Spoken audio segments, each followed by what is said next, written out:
When somebody is diagnosed with bipolar disorder, they are not identifying an underlying etiology or an underlying disease or an underlying condition. And that's one of the big bipolar is not myths, is bipolar is not identifying the source of the symptoms. It is not identifying the reason that you're experiencing the symptoms you're experiencing. And the problem that that creates is that people think that they have been told why they're experiencing those symptoms. They believe that the underlying issue has been identified. And the problem is that ends curiosity. I've talked about this in previous episodes, but it ends curiosity into what actually is going on. And so the underlying issues are never identified and never treated.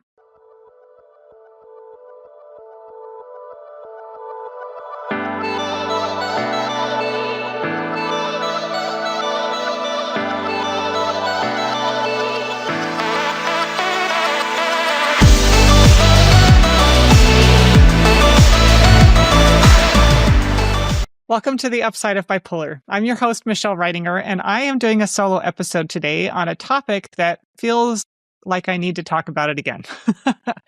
I've seen a lot of things on social media lately that are reinforcing some false beliefs and myths about what bipolar is, what a bipolar diagnosis actually means. And so today we are doing an episode, What Bipolar Is Not and What Bipolar Is. And the hope of this is to help spark some curiosity in you so that you don't just take my word for this, that maybe you'll do a little research on your own and learn a little more. And I'm not talking about research going into ChatGPT. I'm not talking about going into the DSM. I'm talking about reading perhaps some of the books that I have recommended in previous episodes, and I'll mention them again today, but learning a little bit more about the history of psychiatry, about the history of the DSM, about how these diagnoses were developed in the first place, so that you can start being a little more skeptical and curious about what this diagnosis actually means and about the idea that bipolar is incurable, because that's one of the things that we're going to talk about today. So let's start with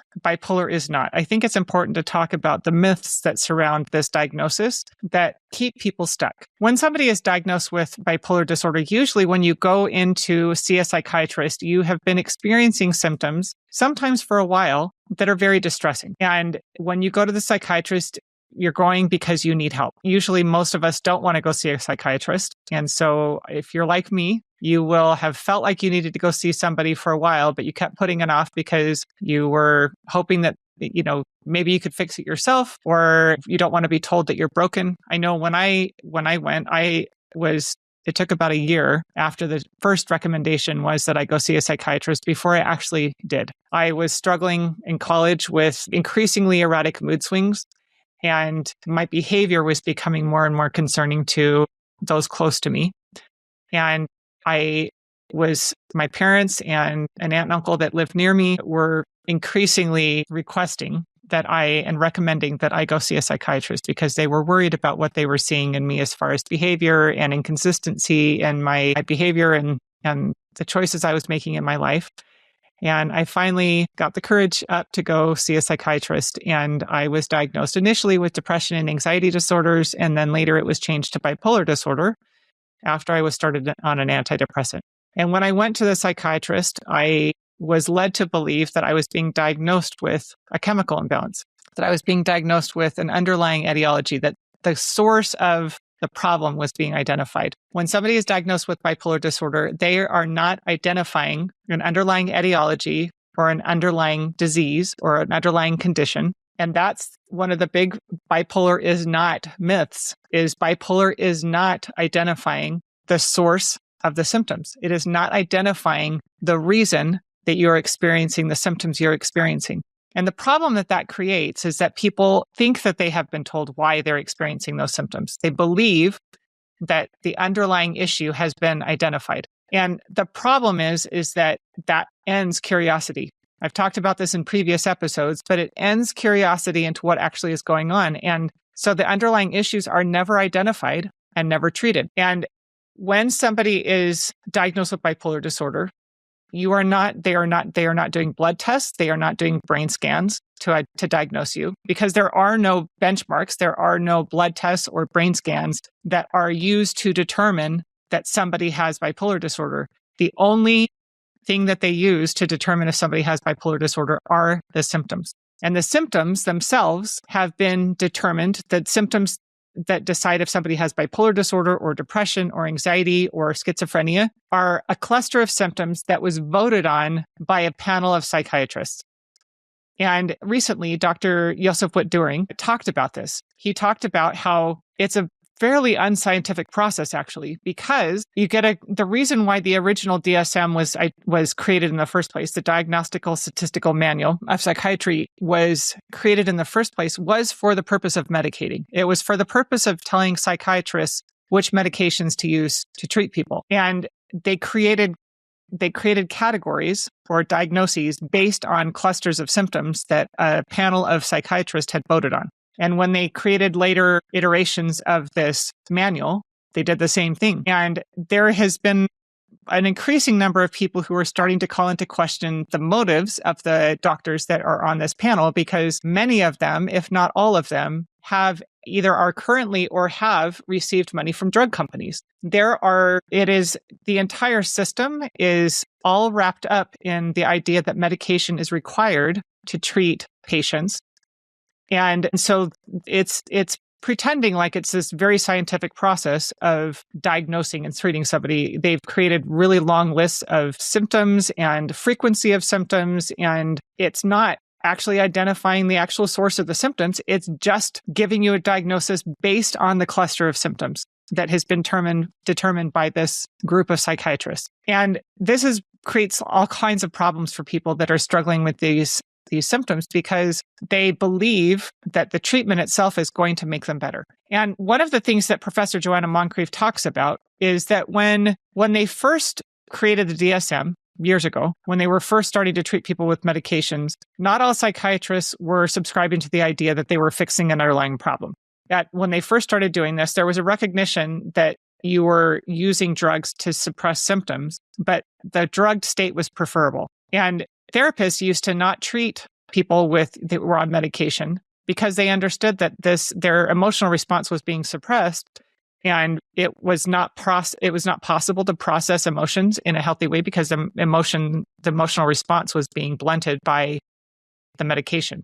But now we've got this idea, and most of it has to do with the marketing campaigns of these drug companies, that these drugs are actually fixing something, that they're actually fixing an underlying issue, and that they're making things better, which is why people are told that we just have to keep looking until we find the right combination of medications. And I'm really surprised on a regular basis about how many people are willing to accept this idea. When I talk about the truth about bipolar online and on social media, I get a lot of pushback from people who say you just have to keep trying different medications until you find the right one. And it's surprising to me, because I think I remember thinking this when I was very first being treated, that seemed quite unscientific to play guess and check with medications. When I was in school in biology, I remember a teacher talking about this idea of playing guess and check. So guess and check is when you make a guess at what might work or what might be appropriate in a certain situation. You try it, and if it doesn't work, then you try again. And you just keep trying until you hopefully hit on the right thing. And with psychotropic drugs, this is a really dangerous approach. I don't know what other word to use for it, because psychotropic medications are powerful mind-altering substances that we don't fully understand. And most drugs are not tested. They are tested for the most for like 12 weeks. These drugs have not been tested for long-term safety or efficacy. And there is no financial motivation to test them for that. In fact, there are huge financial disincentives preventing people from being willing to test these medications for their long-term impact, for whether or not they are safe. These drugs are not tested when they're being used to get to with each other. It's something that is called polypharmacy. When you're taking multiple psychotropic medications, these drugs aren't tested for that. We don't go in and test. One of the common things when somebody is diagnosed with bipolar disorder is to be put on like a mood stabilizer or antipsychotic and an antidepressant. They don't test for combining these drugs with each other. And so the people that are the test subjects are the patients. We are the test subjects, and there is no willingness to consider that maybe what we're doing is not helping people. Maybe what we're doing is actually harming people, which leads to the chemical imbalance theory. And one of the things that I want to address here, because it has been brought up, if we're going along with this theme, bipolar is not a chemical imbalance. It is not. And Professor Joanna Moncrief, who I've had on my program twice, who I've had on my podcast twice, led the research team that reviewed 20 years of research and determined that the chemical imbalance theory is false. And the problem is that it has been used so widely in marketing that even psychiatrists believe that the chemical imbalance theory is true. There's been zero curiosity about whether or not it's true. It's just a convenient, comfortable way to explain why psychotropic drugs are needed. And that's actually how the theory developed in the first place. This was a theory that was developed back in the 1950s to try and explain why certain medications had an impact on people who were suffering from what they called melancholia. And that's what we would call depression today. And it was the original, I think it's called lamotrigine. There was a medication that was used to treat, I think, malaria. I apologize that I can't remember it offhand. I should have written it down. But there was a medication that was used, I think it was to treat malaria. And the doctors observed that the patients would get happy when they took this medication. They would be dancing around the ward and they would feel elevated and happy. And so their mood would be elevated. And the observation was, I wonder if we could use this medication to treat melancholia, people who are depressed. So they started using it, not understanding the drug, not understanding why it was impacting people this way, but hoping that maybe this might help people who were struggling with low mood, with a depressed state. And as these medications were starting to be used to try and treat people who were struggling with these symptoms of depression, they developed a theory as to why the medication was working, why it was helping people elevate their moods. And the theory was the chemical imbalance, that the brain chemistry was out of balance and that serotonin production was off. And so that the medication was improving the serotonin in the brain, which was why this was working. That was the theory. And interestingly, over the decades since that theory was developed, there have been numerous attempts to try and prove this theory true. And not only did they prove that it wasn't true, that there was no brain chemical imbalance in the first place, but they discovered that the medications themselves were causing a chemical imbalance in the brain because these medications are not natural to the brain. When we talk about brain chemicals, we're not talking about artificial chemicals that are developed in a lab. We're talking about brain chemistry, and they're two different things. These brain chemistry, the neurotransmitters in the brain, are naturally occurring processes, and the things that are necessary to help improve these natural occurring processes are not chemicals. They are micronutrients. They are vitamins and minerals and omega-3s and amino acids. Those are the things that our body needs to function in a healthy way. And in order for our brains to get what it needs to function in a healthy way, we need to have a healthy diet.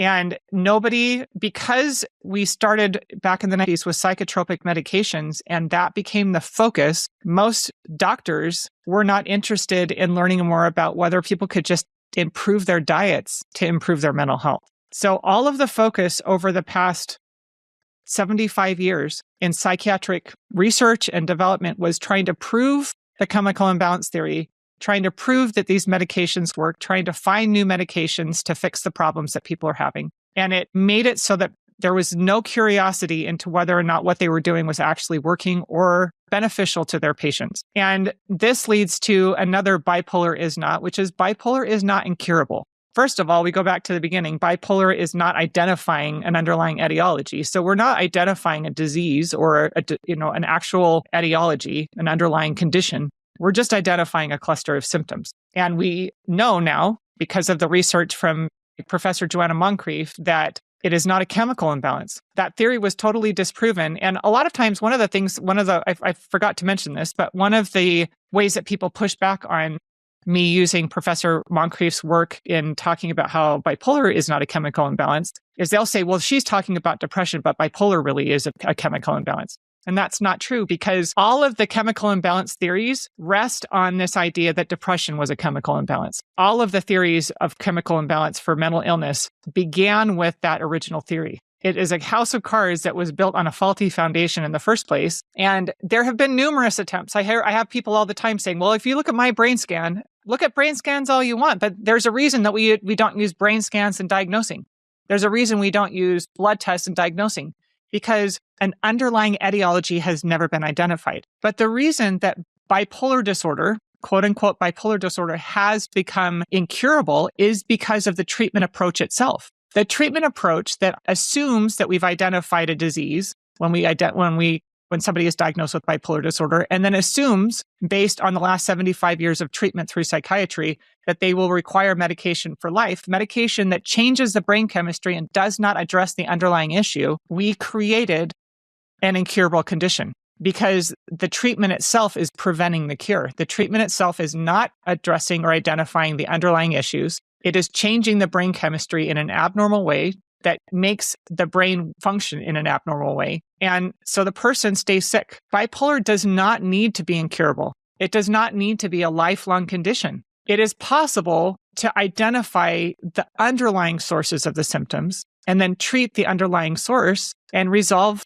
those sources of symptoms, which leads me to what bipolar is. Bipolar is observing very real and very distressing symptoms. When I say that bipolar is not a disorder, it's not identifying an underlying etiology, I'm not saying that the symptoms aren't real, and I'm not saying they're not distressing and very disruptive to your life. They are. I lived with it. There's a reason I went to the psychiatrist in the first place. It took a year for me to get the courage up to go, but when I finally went, I was hopeful that they were going to be able to help me because the symptoms I was experiencing were very distressing. They were so disruptive to my life. They were destroying relationships. They were embarrassing. They were humiliating. They were discouraging. Bipolar symptoms are very real. There's a reason that people go to the psychiatrist in the first place. We're experiencing very real distress. But all the diagnosis does is observe the distress you're experiencing. It does not identify why you are experiencing that distress. And so it's so important for us to get curious. Have some scientific curiosity. Have some curiosity into what's actually happening. Your brain is in distress. Why? What's actually happening? It feels good. It does. It does feel good to have a diagnosis that alleviates you from having responsibility for it. Blames it on a chemical imbalance in your brain or something outside of your control, because then you don't have to be responsible for it. You can just take some drugs and it would be great. It would feel good to be able to take some medication, have it all go away and get back to your life. And there is a small percentage of people who find relief from the medication and are able to eventually figure out how to live their lives with the medication and with the underlying distress never being identified, because the medication is able to suppress it in a sufficient way for them to go about their lives. But one of the things that makes me very sad about that is that there are serious long-term negative impacts of these medications on the body and the brain. I remember every time I would take my medications, I would every single time. I don't think there was a day that I was on the medications for that 12 years that I didn't feel sick to my stomach about what I was putting in my body. I was a very healthy person. I was a competitive athlete through high school and college. I ate very healthy. I took very good care of my body. I never drank alcohol. I never smoked. And I was putting substances in my body that I was fully aware were doing serious damage to me. And I didn't feel like I had any choice. I felt like I had to take those medications because I was told by the doctor that was necessary to treat my quote unquote disorder. But one of the medications I was on, Depakote, damages the liver. I had to go in regularly for liver function tests. And I remember one day crying on my way home from having my liver function test, thinking I have spent my entire life abstaining from alcohol and I am doing significant damage to my liver with this medication. It's going to destroy my liver and I have to take it. And it just made me sick every time I took it. These medications are not natural substances to our body, and they do long-term damage. And so if there's a way to treat the underlying source and resolve them so you don't have to be on medication for the rest of your life, wouldn't you want to know? And I want to put a caveat in here. This does not mean if you're on medication to stop taking your medication. As I mentioned earlier, these medications cause a chemical imbalance in the brain. And so you have to work with an expert on how to withdraw these medications from your system safely so that you don't end up harming yourself. They can have serious withdrawal symptoms and it takes time. I had a client recently that got through her cross titration. We call it cross titration when you're helping your brain heal through micronutrition and helping you safely, slowly withdraw from the medication. And it took her 1.5 years to get off the medication. She did it safely. She did it with very little distress, really. But she had to have expert guidance through the process to help safely withdraw her from the medication. So please don't go stop taking your medications. If you want help, you can contact me. You can I interviewed Angie Peacock. She's somebody who helps people get off of medications safely. I would recommend Josef Witt-Doering's clinic, but I've heard recently that it's gotten quite expensive. And so I think he is referring people to other places. But he's a psychiatrist who came up through the traditional psychiatric training and was very suspicious of what he was being taught, did more research, worked for the FDA, worked for, drug company, and discovered the truth about psychiatric medications. If you haven't listened to him talk about it, I would encourage you to go find him on social media. I'll link him in the show notes. But these medications are not treating an underlying cause. They are trying to suppress symptoms, and they do it in a way that does tremendous damage to our minds and to our bodies. And so it is so important to understand that, yes, bipolar is observing very real symptoms that are very distressing, but we need to have curiosity about what's actually happening. What is actually the source of those symptoms? I've talked about this on previous episodes, but just for, the sake of what I'm saying here, some of the main sources of symptoms for people are, as I mentioned, micronutrient insufficiency. If your brain is not getting adequate nutrition, it will not function in a healthy way.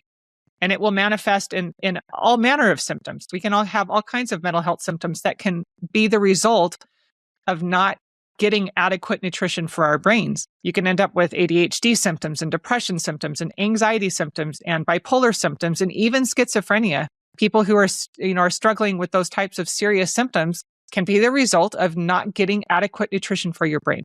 That is one of the main underlying sources. It's why we've seen such a dramatic increase in the number of people being diagnosed with mental health conditions in the last 50 years, because our food is not food anymore. Everything is ultra processed. Even people who are eating, trying to eat whole food diets, if you're shopping at the grocery store, most of those foods have come from far, far away. And so the nutritional value is very low. I did a podcast episode on this like 1.5 years or 2 years ago with an expert on food transportation. And he talked about how depleted our food sources are in nutrition, largely because of how far they travel. And so that is one of the main culprits is the lack of nutrition, the lack of the micronutrients, the building blocks of the neurotransmitters in our brains. The next one is, ironically, iatrogenic.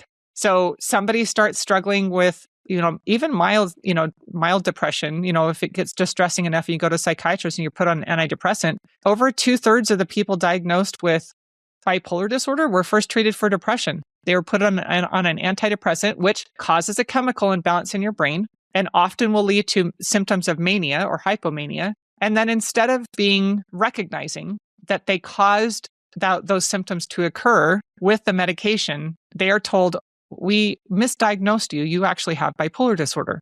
And then they load you up on more drugs. So the iatrogenic, the medical harm from the medications themselves causes symptoms that then lead to more diagnoses that cause you to need more medication. So helping your brain heal from the effects of these medications is key in helping somebody to actually heal their brain and heal the underlying sources of the symptoms. Drug use, not just not just legal drugs. And there are other medications that people can take for other health conditions that can actually lead to mental health symptoms that then lead to a diagnosis. So it's not just psychotropic drugs. You can be taking another type of medication that can cause symptoms of depression or anxiety that can then lead you to be diagnosed with a mental health condition.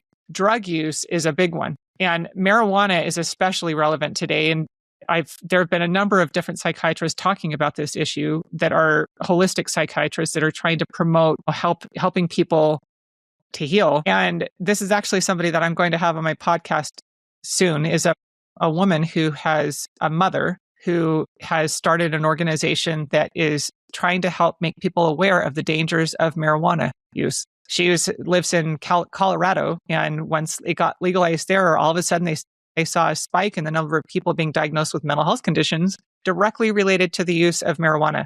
And it's because I believe it's, if I say this wrong, I apologize, but I think it's the THC level in the marijuana is dramatically higher than what it was, 50 years ago.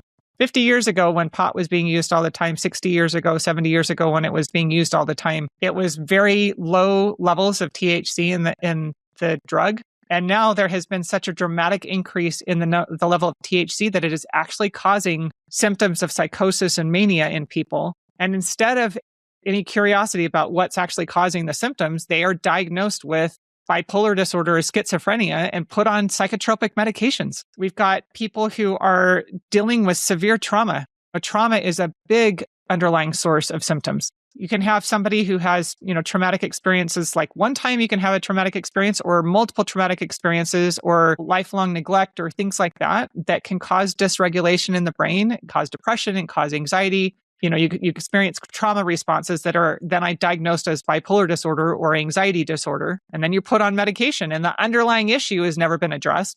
You're just drugged up. People are suffering and they are being put on drugs. If somebody is experiencing symptoms and they experience them for prolonged periods of time, you can develop unhealthy thought and behavior patterns as a result. And this can lead to emotional dysregulation. There's all kinds of things that can actually be the underlying source of the symptoms. And if you don't ever identify what the source is, you can't treat it.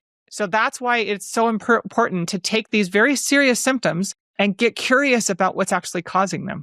The next bipolar is this leads to the next bipolar is, which is it is disruptive to your life. These symptoms are very disruptive. And that's why we look for help. That's why we go to psychiatrists. That's why we go looking for, somebody to help us understand why you're struggling with these symptoms that often lead to very disruptive and damaging destructive behavior. And we want to know why. We want to know why we're struggling with compulsive behaviors. We want to know why we're struggling with irrational thoughts and racing thoughts and elevated moods that lead us to do crazy, sometimes dangerous things. But again, it is not a chemical imbalance. It is not an underlying etiology that's being identified. It's just the symptoms that are being observed. Like somebody who is struggling with fever is being told that they have fever disorder. That's not helpful. Yes, running a fever of 105 is very dangerous. If somebody is running a really high fever, it's very dangerous and very distressing. And you want to do whatever you can to address it as soon as possible so that you don't end up with brain damage. But we don't assume that you have fever disorder, and we don't put you on anti-inflammatories for the rest of your life. We look with curiosity at what could be causing the fever. So we might give you something temporarily to suppress the fever so that we can prevent damage to the brain and to the body. But then we look with curiosity as to what is actually causing the fever to occur. That's what we need to do with mental health challenges. We need to look with curiosity at the source of the symptoms you're experiencing. There are times when people need something if they're a danger to themselves or others. Sometimes when somebody gets diagnosed, they get diagnosed because they have a severe psychotic episode. If you're a danger to yourself or others, we need something temporarily to help bring you back into a safe place emotionally or mentally, right? So I am not totally anti-medication. I think that there are times when it's appropriate to use them for short periods of time to bring somebody back into a safe place mentally so that they're not a danger to themselves or others. But then we need to get curious. What caused the symptoms in the first place? It is not bipolar disorder, and it is not these diagnoses that only observe the symptoms. What is the source? What is actually causing it so that we can treat the source using research-based integrated treatment? There is so much research out there now. It's incredible to me. I'm so excited because there are so many people now that are actually getting curious about the sources of people's symptoms. I love talking to Dr. Bonnie Kaplan about her research, her groundbreaking research, in my opinion, on micronutrition and the role that it plays in our mental health and how we can solve the problems. I've read The Body Keeps the Score and talking about how trauma impacts the emotional regulation of our brains and our bodies. And when you are not addressing the underlying issues, you will not resolve the symptoms. We need to get curious. We need to get curious about what is causing these symptoms to occur in the first place, and then use research-based treatments that will actually help resolve the source so that you can heal. This leads me to the last bipolar is, which is bipolar is curable. It is possible to resolve the underlying sources of the symptoms so that you can heal. When I first started my blog back in January of 2021, I didn't know that I had been healing. I thought that I believed what I had been told about bipolar being a lifelong incurable condition, that I would have it forever, and that I just needed to learn how to manage it. And I thought that I had gone longer and longer and longer periods of time without any symptoms. I hadn't had any manic symptoms at that point. So in 2021, I hadn't had any manic symptoms for over a decade. And I started on the micronutrients back in 2010, and I got off my medications back in 2010. I had not experienced the mania since then. And I was having longer periods of time where I was not experiencing depression, and my depression was manageable. It wasn't gone completely, but it was manageable. And my anxiety symptoms were starting to resolve, and I was starting to understand what was causing the anxiety symptoms. So I thought that I had just learned to manage what I believed still at that point was a lifelong incurable condition. And as I did more research to try and help people, as I decided to start sharing what I was learning, I wanted to share what I was learning because I had wished that somebody else had shared it with me, which is why I started my blog. And then I started the podcast. And as I started doing more research, I started recognizing that what I had been told about my bipolar diagnosis was not true. And even though I started believing it about myself, I was hesitant to share it with other people because I thought, well, maybe I'm different. Maybe which is what often people will say. You were misdiagnosed, or, you must not have had bipolar disorder, because again, we believe that bipolar disorder is incurable. And so if somebody heals, then they must not have had bipolar disorder. Again, super unscientific. We need to be curious about these things. If somebody was diagnosed by 8 separate psychiatrists, like I was, over a 12-year period of time, hospitalized multiple times, if somebody who went through that says that you can heal, shouldn't we be curious about it instead of dogpiling and say you're a liar, or you're misinformed, or you're dangerous? Shouldn't there be some curiosity? Science is all about curiosity. True science is about curiosity. Being curious, being open to the idea that maybe you were wrong. So if somebody is saying that their process is scientific, but they're not open, be suspicious because that's not scientific. That is very anti-science, in fact. It is possible to identify the underlying sources of the symptoms that led to your bipolar diagnosis and treat those underlying sources using research-based methods that will help you to heal. Bipolar disorder is curable. It is possible to heal.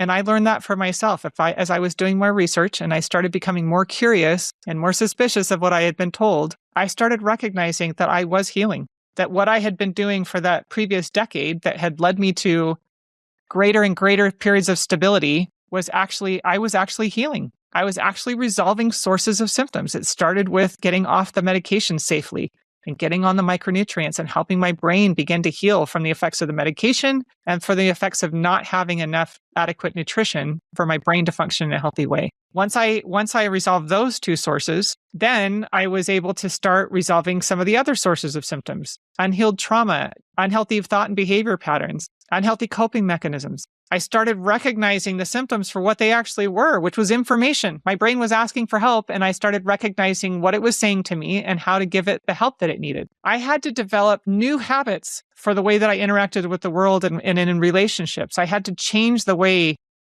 that I was interacting with people and with life and with the world around me, so that I was interacting with those things in a healthy way. I had to create habits for healing. So let's review. Bipolar is not identifying an underlying etiology or disease. It is only identifying a cluster of symptoms. Bipolar is not a chemical imbalance. That has been completely disproven. In fact, when you take these psychotropic medications, you create a chemical imbalance in your brain. Bipolar disorder is not incurable. Yes, bipolar disorder is, these symptoms are observing very real and very distressing symptoms. And yes, these symptoms bipolar is very disruptive to your life. But the good news is that bipolar is curable. It is possible to heal bipolar disorder. If you are ready to start your path, I would encourage you to read my book, The Upside of Bipolar: 7 Steps to Heal Your Disorder. I would encourage you to develop your own mood cycle survival guide that will be the beginning of your journey to healing and recovery by helping you